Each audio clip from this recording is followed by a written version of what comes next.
Once you grab an event, you can also see its velocity data. So we're going to go right here for this bass drum, and I'm going to zoom in here and get a better view and slide this to here. And here's this bass drum right here. You'll see here we have these velocity events, and to the left we have velocity selected, not modifier or automation. We have velocity selected right there, right? And once I grab this note, you'll notice that now this is highlighted. I can see the velocity. If I grab this note right here, this closed hi-hat, we see its velocity beneath that, right directly on the line. Now right behind that's another element, and that's this keyboard right here.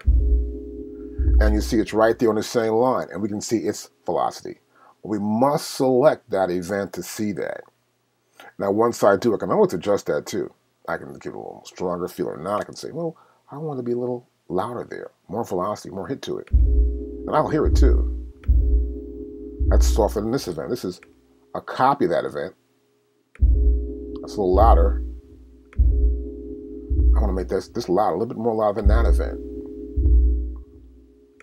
So I'll bring this up more. And now I'll play it. And we can hear the difference in the velocity as I select those events and it plays. And you can see, of course, some velocities are lower than others.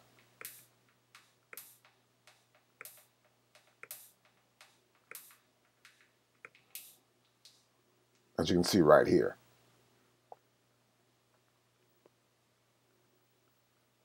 Now you notice here we have a little line running here, right? This little line here, this is our playback head. So as it crosses the line, elements are playing. And I can always drag it back and forth. Just move my cursor here to the top part of this window, and I can move this playhead anywhere I want to within the grid. The next thing we have next to our draw mode is our select mode. And now my cursor will just be a selector.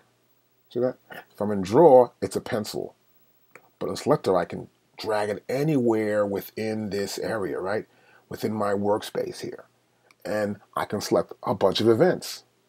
As I do, you'll notice the velocities have been selected also of the events that were selected. So we'll go right here, you'll see it, and I can select sections. And they want to copy this section and place it someplace, right?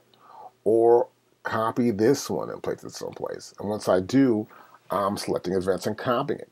Now, one thing you got to worry about if you are moving some elements around, like here, for example, I'm trying to get maybe this one measure here as I come in, this beat, which crosses the line a little bit to give it that feel, is selected. So I just want to make sure when I am selecting events, I'm selecting everything I want to copy.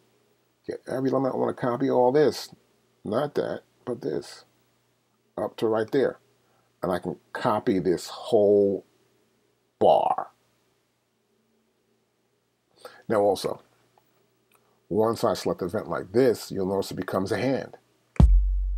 And to the right, it's a trim tool. To the left, it's a trim tool. But never a pencil again. We're just selecting items here, selecting elements in the workspace. So here, I can still click here, my velocity, drag it up and down. Now sometimes you may want to sort of increase the size of your project or a sequence. So here, for example, I can go here and drag down, and I got one bar.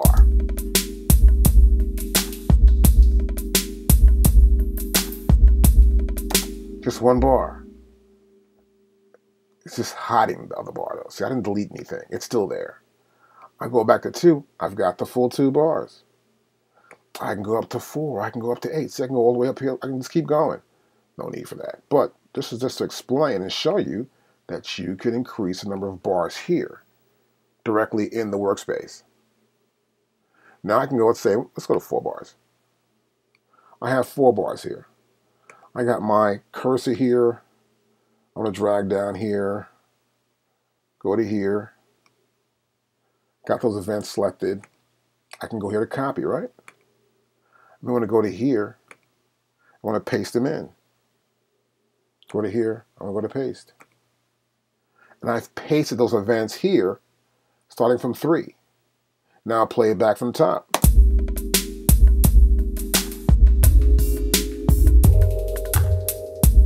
As you can see, it works. It's in time, the very same thing. I just extended this sequence out to 4 bars. It's that easy.